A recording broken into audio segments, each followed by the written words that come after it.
Good morning, happy Sunday every one. வேலைக்கு வந்துட்டேன். உள்ளார நுழைஞ்சி கொலைஞ்சி அழகான காலை. இன்னைக்கு இல்லையடா வேலை. அடடடடடா.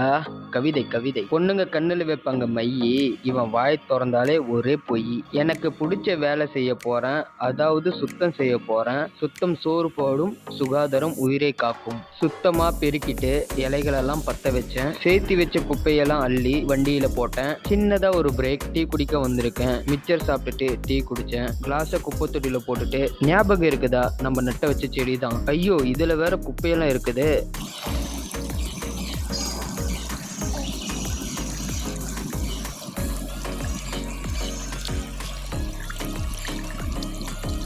சுத்தம் பண்ணியாச்சு. தண்ணி தாகம் வேற எடுக்குது. இந்த மாதிரி தண்ணி குடிக்கும் போது பள்ளிக்கூட ஞாபகம் வந்துருச்சு. கை கால் மூஞ்செல்லாம் கழுவிட்டு ரொம்ப நாளா டிஷர்ட்டை துவைக்கல. டிஷர்ட்டை துவைச்சிட்டு காய போட்டுட்டு மதியான சாப்பாடு சாப்பிட உக்காந்தேன். தக்காளி சாப்பாடு, வேக வச்ச முட்டை. சாப்பாடு சாப்பிட்டு முடிச்சு தண்ணி குடிச்சிட்டு கொஞ்ச நேரம் தூங்கினேன். ஆஃபீஸ் டைம் முடிஞ்சது. அண்ணன் கூட சிக்கனும் பூரியும் சாப்பிட வந்தேன். ஒரு நிமிஷம். சாப்பாடு டேஸ்ட் எப்படி இருக்குதுன்னு சொல்றேன். அற்புதம், அட்டகாசம். ரெண்டாவது இதை டேஸ்ட் பண்ணி பார்க்கலாம். நல்லா இருந்தது. சாப்பிட்டு முடிச்சுட்டு காரமா சாப்பிட்டோம். ஜூஸ் குடிக்கலாமா? ஜூஸ் குடிச்சிட்டு சிக்கன் வாங்கிட்டு வீட்டுக்கு வந்துட்டேன். சாப்பாடு ரெடியா இருக்குது. சாப்பாடு சாப்பிட்டு முடிச்சிட்டேன். தண்ணி குடிச்சிட்டு தூங்கிட்டேன். Good night every one.